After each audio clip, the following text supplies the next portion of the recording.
భద్రాచలంలో పర్యటించిన జిల్లా కలెక్టర్ జితిశ్రీ పాటిల్ మిథిలా స్టేడియం వద్ద కళ్యాణ ఏర్పాట్లను పరిశీలించారు. ఈ సందర్భంగా అధికారులకు పలు సూచనలు జారీ చేసిన జిల్లా కలెక్టర్ ఎండల తీవ్రత దృష్ట్యా భక్తులకు ఎటువంటి అసౌకర్యాలు కలగకుండా అన్ని ఏర్పాట్లు చేయాలని ఆదేశాలు జారీ చేశారు. ఈసారి ముఖ్యమంత్రి వచ్చే అవకాశం ఉన్నందున సిట్టింగ్ కెపాసిటీని, సిట్టింగ్ ప్రోటోకాల్ని తదితర అంశాలను పరిశీలించారు మరియు మార్కింగ్ గురించి అడిగి తెలుసుకున్నారు. కళ్యాణం వీక్షించడానికి వచ్చే భక్తులకు ఎటువంటి అసౌకర్యాలు కలగకుండా పందిరిలో మజ్జిగ ప్యాకెట్లు మరియు వాటర్ ప్యాకెట్లు సమపాళ్లుగా ఉంచాలని తెలిపారు. అనంతరం మీడియాతో మాట్లాడుతూ సీతారాముల వారి కళ్యాణాన్ని వీక్షించడానికి వచ్చే భక్తులకు ఎటువంటి అసౌకర్యాలు కలగకుండా అన్ని ఏర్పాట్లు తీసుకున్నామని, భక్తులు ప్రశాంతంగా వచ్చి శ్రీరాముల కళ్యాణాన్ని వీక్షించవచ్చని కోరారు. కళ్యాణం కోసం ఇక్కడ ఏర్పాట్లు ఆల్రెడీ మనం చూస్తున్నాము.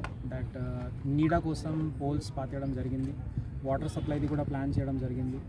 ఈసారి ఎండతో మన భక్తులందరికీ ఇబ్బంది కాకూడదు, దానికోసం ఒక ప్రత్యేకంగా మిస్ట్ ఫాగింగ్ కూడా చేపిస్తున్నాము.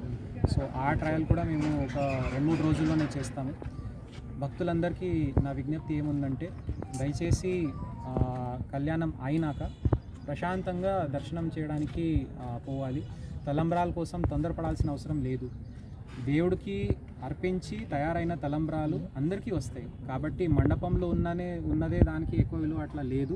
ఎవరైనా తొందరపడితే అది బ్యారికేడ్స్ ఉంటాయి అండ్ అందరికీ కంట్రోల్ చేయడం జరుగుతుంది. కాబట్టి అతి ఉత్సాహంతో మనకి భక్తులకి ఎవరు కూడా ఎటువంటి ప్రమాదం జరగకూడదు అని మా ప్రయత్నాలు ఉంటాయి. భక్తులు కూడా దీనికి సహకరిస్తే ప్రశాంతంగా స్వామివారి దర్శనం చేసుకుంటూ వాళ్ళు పోవచ్చు. ఇంకా మన దేవాలయానికి, భద్రాచలానికి మంచి పేరు వస్తుంది. సో దయచేసి ఓపికతో మీకు ఓపిక ఉండాలని ఉద్దేశంతో మేము మిస్ట్ ఫాగింగ్ చేపిస్తున్నాము. మంచి నీళ్లు, మజ్జిగ అన్ని పుష్కలంగా మేము ఏర్పాటు చేస్తున్నాము. దయచేసి ఆ రోజుకి మీరు అందరు వచ్చి పార్టిసిపేట్ అవ్వండి. అండ్ ఇంకా వచ్చే సంవత్సరాల్లో భారీ ఎత్తున జనాలు రావాలని మేము కోరుతున్నాము. అన్ని ఏర్పాట్లు మన లోకల్ టీం, పిఓ ఐటీడీఏ గారు, రాహుల్ గారు, అదేవిధంగా విక్రాంత్ అవర్ ఏఎస్పీ, గ్రామ పంచాయతీ, మన ఆర్డీఓ అండ్ తహసీల్దార్ అందరు కష్టపడి చేస్తున్నారు. అందరికీ మేము ఆహ్వానిస్తున్నాం.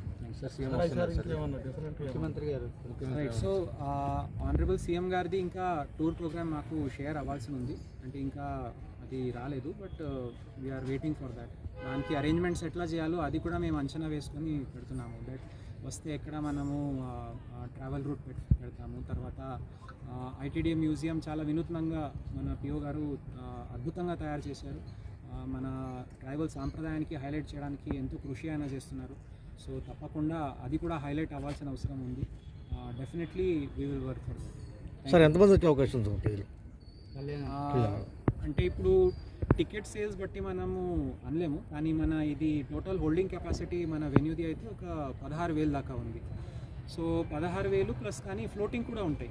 చాలామందికి అయితే ఇక్కడ 2-3 గంటలు కూర్చునే ఓపిక లేకపోవచ్చు. సో వాళ్ళు స్వామివారి దర్శనం కోసం వస్తారు. సో ఐ థింక్ ఒక 30,000 to 40,000 వచ్చే అవకాశం ఉంటుంది.